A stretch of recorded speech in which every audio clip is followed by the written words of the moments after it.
Muy buenas tardes, estimado público. Aquí como de costumbre, en su programa, en su espacio, Creciendo en Familia. Su servidor, doctor Jorge Reyes Barrera, psicoterapeuta, y subrayando como siempre este maravilloso regalo que ustedes nos hacen al dedicarnos el tiempo. Recuerden, les sugiero que lo tengan presente, que el tiempo es el bien más valioso que puede tener una persona. Vamos a disfrutarlo descansando, jugando,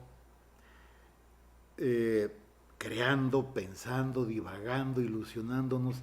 Vamos a ocupar el tiempo. No permitamos que alguien nos quite el tiempo, que nos lo robe. ¿Por qué? Porque el tiempo es el bien más valioso que tenemos. ¿Por qué es el bien más valioso? Porque el tiempo se paga con la vida. Usados. Entonces, gracias por su tiempo, el tiempo que nos dedican. Y aquí en estas emisiones de Creciendo en Familia, como siempre, tratando de orientarlos, tratando de aportar algo para vivir mejor en el orden de la dinámica de la familia, qué hacer, qué podemos hacer, qué podemos articular, cómo podemos comportarnos para vivir mejor, para tener una mayor calidad de vida. Esa es la intención de este programa, su programa.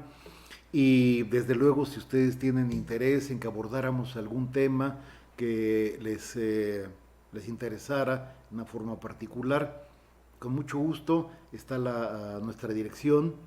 Va a aparecer aparece en diversos momentos en su pantalla.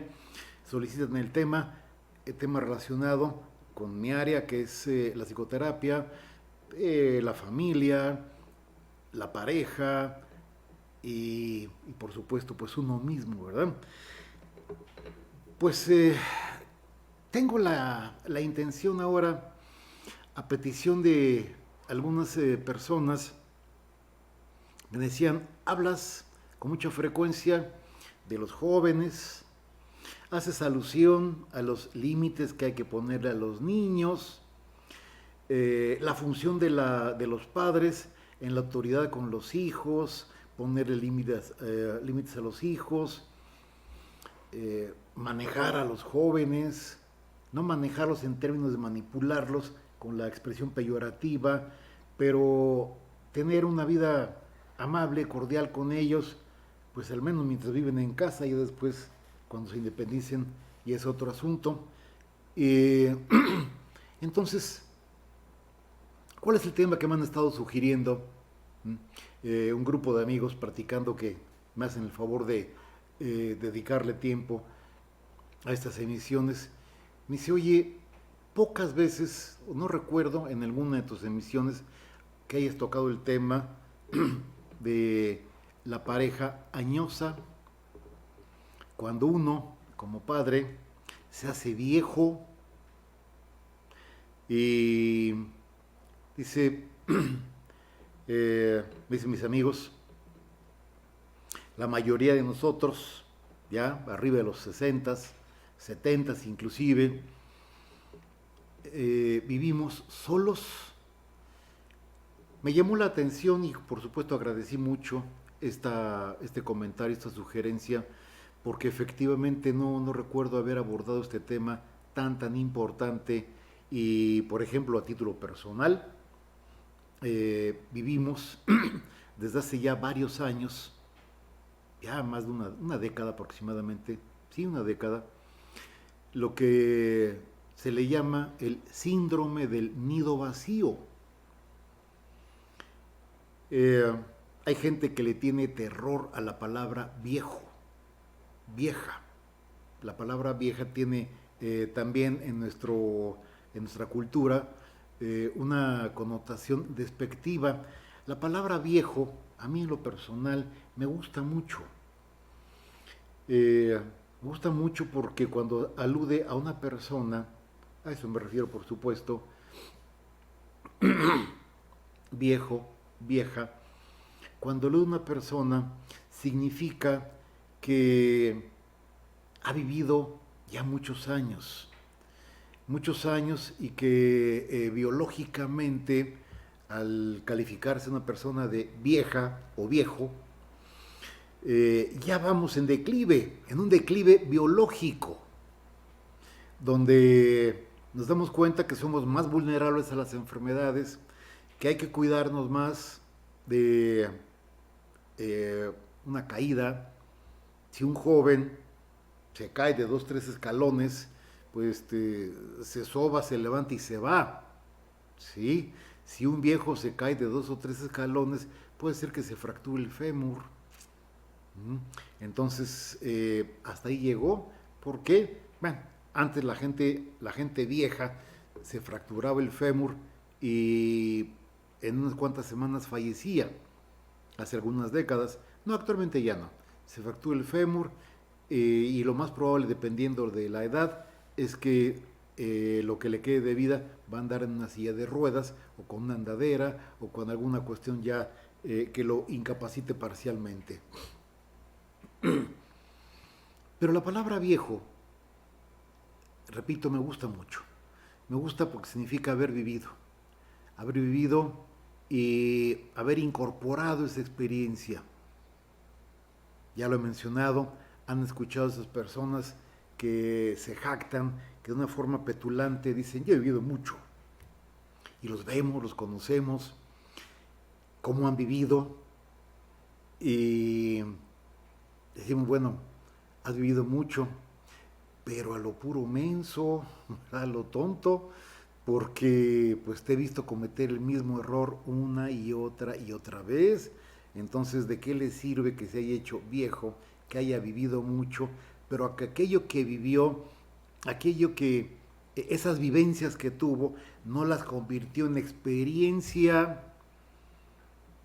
Entonces, pues sí, ha vivido mucho, pero parece que ha aprendido poco y en algunos casos ha aprendido nada.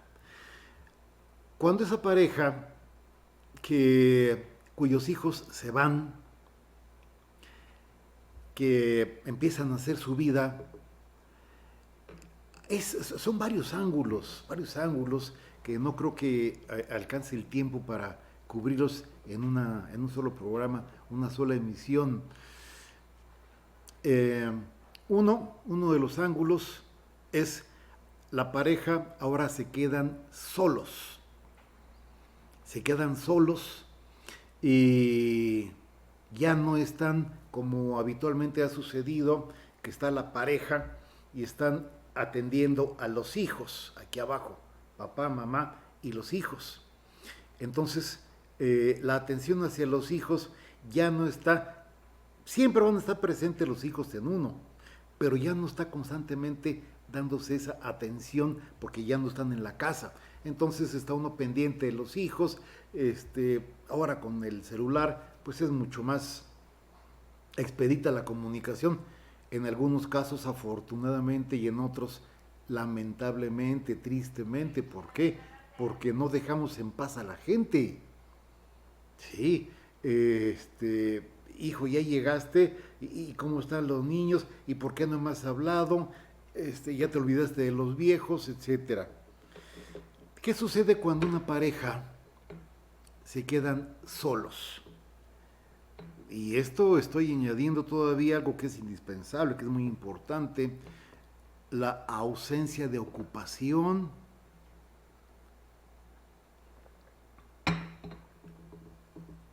En muchos casos, el síndrome del nido vacío están un par de padres viejos, ¿sí? Un par de personas viejas que tienen habitualmente poca actividad física que desarrollar, habitualmente ya no trabajan, ya están jubilados, ya están pensionados y ahora tienen muy poco que hacer. No me atrevo a decir, como en algunos casos se da, esto de no tienen nada que hacer.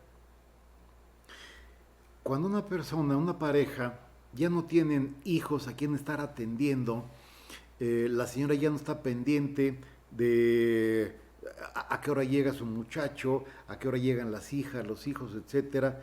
Entonces, la atención, ¿a dónde se va? Habitualmente se va hacia atrás, hacia la historia.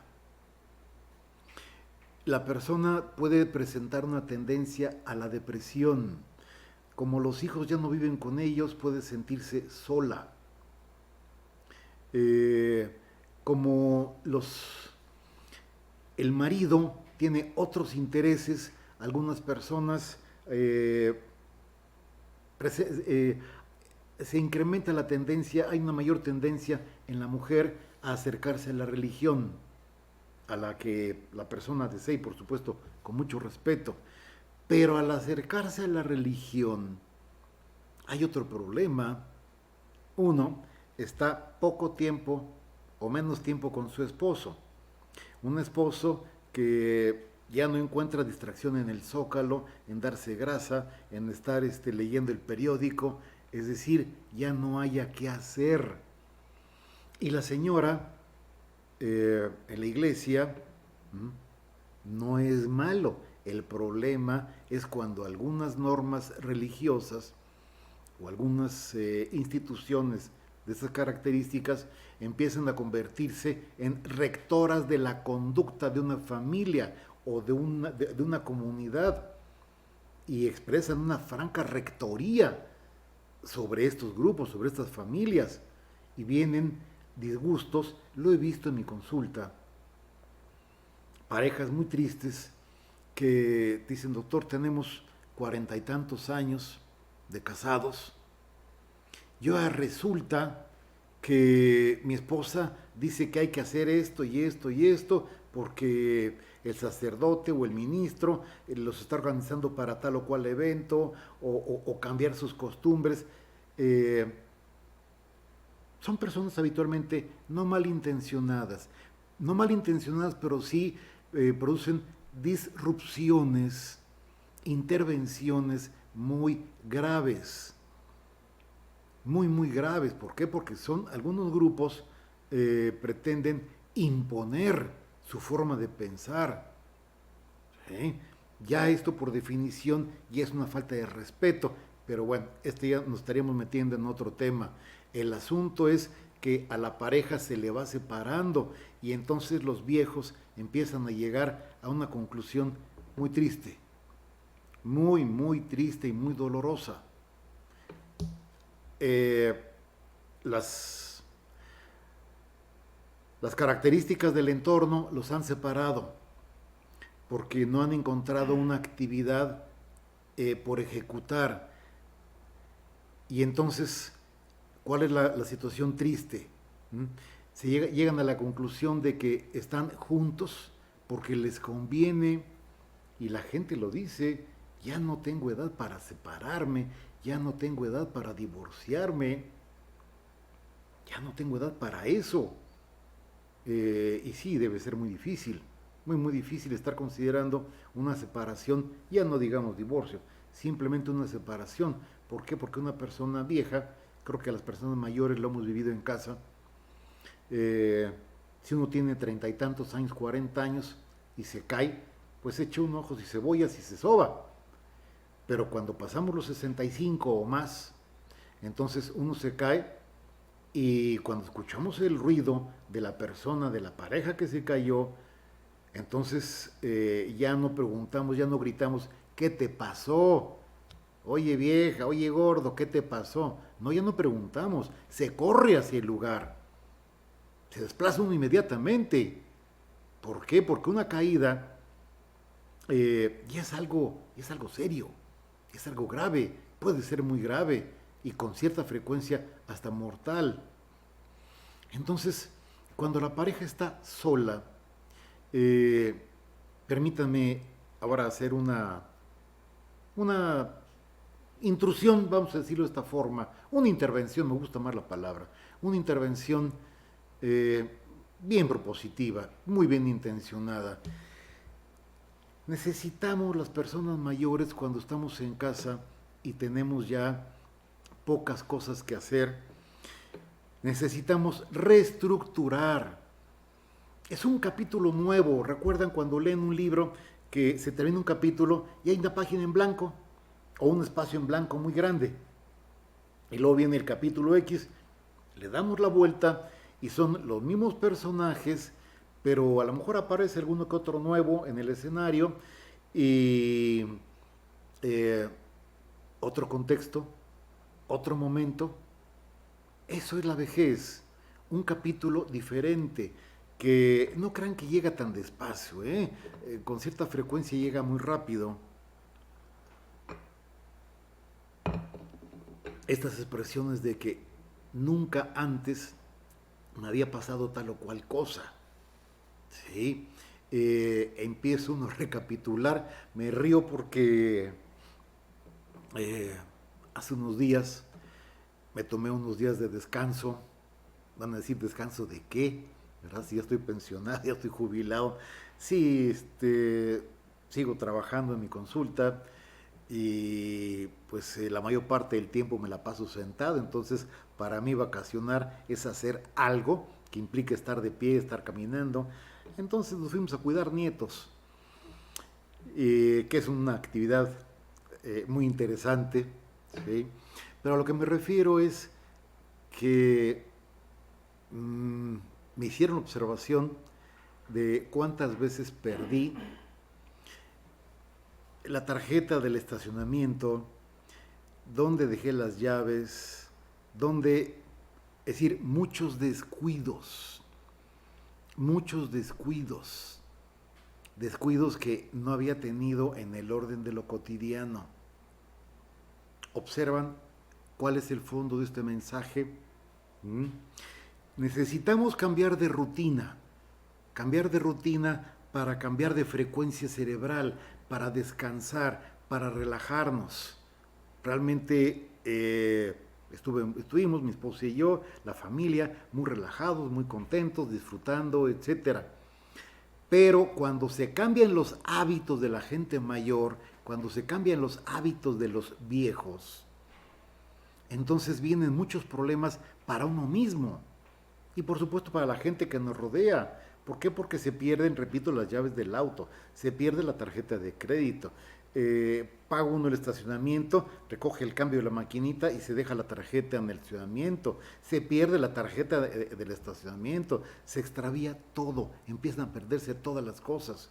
¿Por qué? Porque hay una amenaza de Alzheimer, en algunos casos lamentablemente sí, pero en otros casos lo que está sucediendo es que la rutina ha cambiado. Las personas mayores, algunos neurólogos sugieren que estemos cambiando de rutina para mantener esa plasticidad cerebral. Pero el cambiar de rutina también significa que puede tener un alto costo.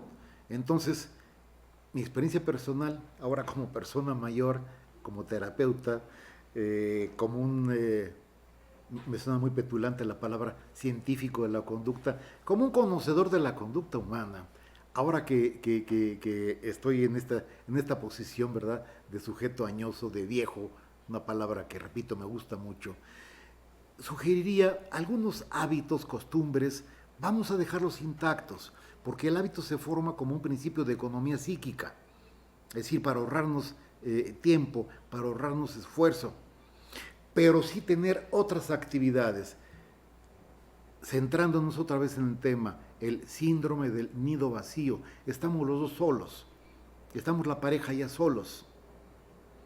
¿Qué hacemos el uno con el otro? ¿Qué hacemos? Habitualmente a las señoras, a algunas señoras les gustan las telenovelas, al hombre no le gustan, al hombre le gustan los deportes, a las señoras no les gustan los deportes. Pero podemos compartir, por ejemplo, es una opinión, valórenlo, compartir una serie de estos capítulos que a veces son de carácter documental, científico, sobre historia, sobre series extranjeras que en ocasiones son interesantes y se comparte, se platica el punto de vista. El platicar las noticias, habitualmente uno comparte la tendencia política o la ideología política con la señora. habitualmente se comparte, entonces no hay mucho que platicar. Si alabar o hacer escarnio del sujeto que estamos viendo en la televisión o en las noticias, pues realmente no nos está aportando nada como pareja, por una parte. Pero por otra, quiero incidir en este punto.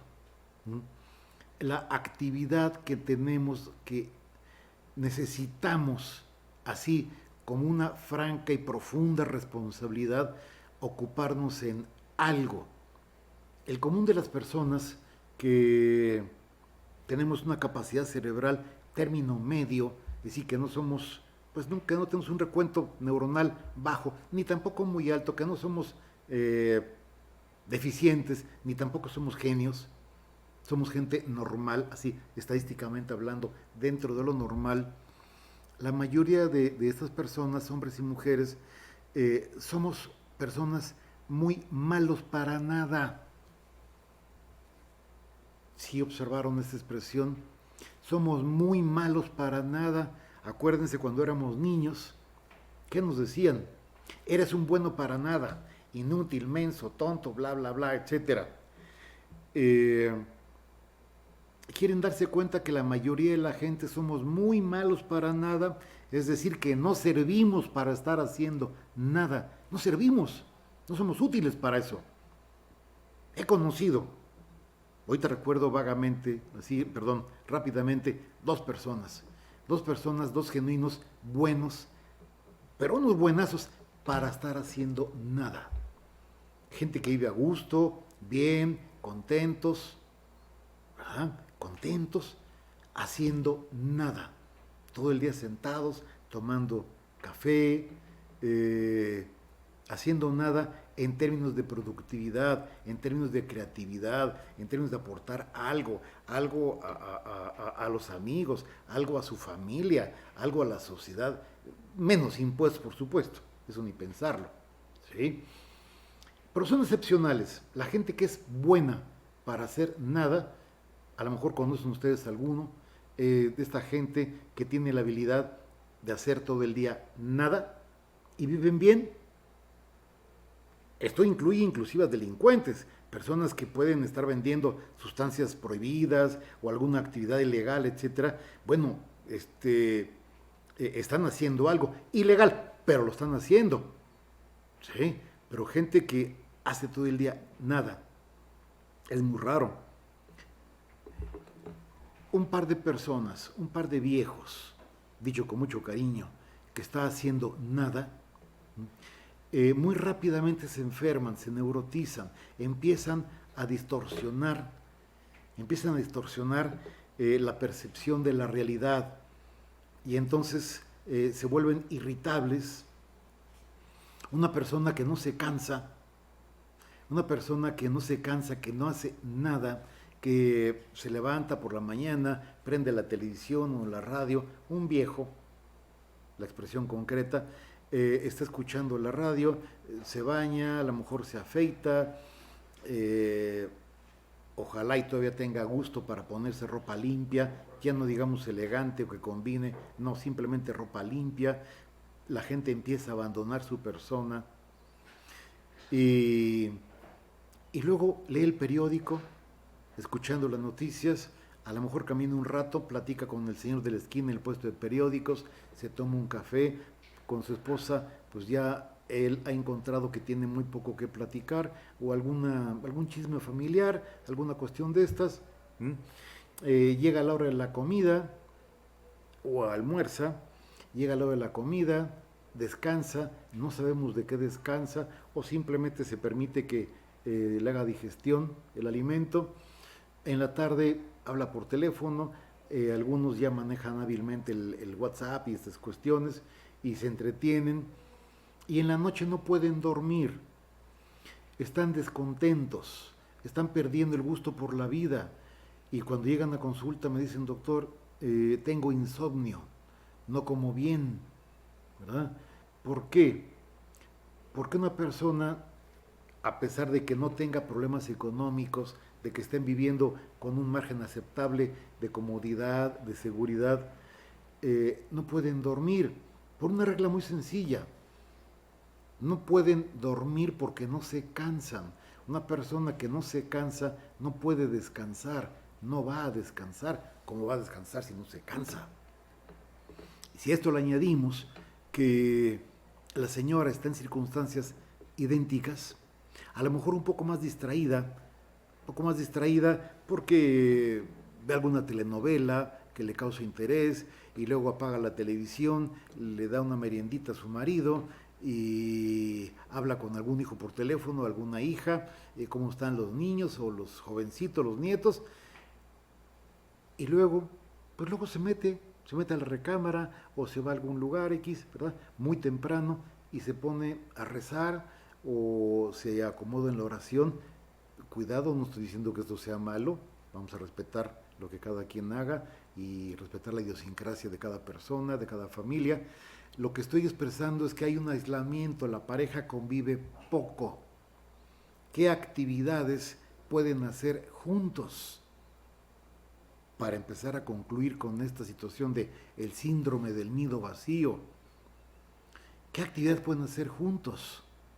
Ir a una tienda de pinturas, por ejemplo, ¿sí? Comprar pintura, las brochitas, el thinner, etcétera, y pintar las puertas, pintar una pared. Es que va a quedar mal. No estoy hablando de obras de arte, estoy hablando de que la gente necesita mantenerse ocupada. Ay, papá, mira cómo te quedó esa puerta. Sí, pero la pinté yo y estuve muy contento pintándola. Es que quedó muy fea. Bueno, no importa, así la pinté yo. Sí, y tenemos un buen pretexto inclusive, pues para volverlo a hacer. Si una pareja añosa, una pareja de viejos, muy cariñosamente expresado, se han fijado que cuando alguien nos dice viejo en forma ofensiva, uno piensa, ojalá y llegues a viejo. Es muy agradable, porque hay gente que lamentablemente, tristemente, no llega a viejo. ¿Sí? Y peor todavía cuando se llega a viejo y a lo tonto, pues ese asunto ya se pone más grave. Entonces, cuando tenemos una actividad como pareja que hacer y oye viejo, oye gordo, pinta eso así, oye, le decimos a la señora, ¿cómo ves esto y lo otro? Y a lo mejor se compra una revista o está viendo una película y oye, ¿viste cómo se ve esa pared pintada de este color y el marco de la puerta pintado de otro? En resumen, el síndrome del nido vacío, eh, algunas personas lo medio llenan con una mascota, qué bueno, ojalá y no es una mascota comprada, porque hay fábricas de perros, fábricas de gatos, y eso no se vale, ¿verdad? Un animalito que se adopte, que se adopte la palabra, es mucho mejor, pero necesitamos mantenernos los viejos ocupados, mantenernos ocupados en lo que sea, aprovechar, por ejemplo, aquí en nuestra ciudad, los miércoles, ¿verdad? Que la entrada es 2 por 1 en los cines. Bueno, vamos al cine, ¿sí? Y luego vamos a cenar algo que no nos caiga muy pesado, porque ya es de noche y es difícil. Es decir, vamos a empezar a articular, vamos a empezar a armar actividades, mantener, esto es lo básico, lo esencial, plasticidad cerebral, hacer cosas diferentes de lo que hemos hecho mucho tiempo. A lo mejor, pues, ir un rato a la casa de un hijo, a apretar las bisagras de su puerta, a ponerle aceite a sus bisagras, a apretar algún tornillo y por supuesto los tornillos de la casa tenerlos bien apretados, bien lubricados. Necesitamos tener una actividad, estar variando constantemente, pero cuidado con confundir que esa actividad de apretar los tornillos en la casa del hijo se empiece uno, como suele suceder lamentablemente, y lo abordaremos en el siguiente programa, qué sucede cuando el síndrome del nido vacío, los padres ahora siguen a los hijos y se meten en su casa y se meten en su vida, no malintencionados, pero sí muy destructivos. Amables amigos, muy buenas tardes, gracias por su atención, gracias por su tiempo y vamos a continuar con este tema en la próxima emisión, algo que nos preocupa mucho, que es los viejos, los suegros, los abuelos, cuando nos metemos en la vida de los hijos aun cuando ya no están en casa. Muy buenas tardes, buen provecho, su servidor, doctor Jorge Reyes Barrera, psicoterapeuta. Hasta luego.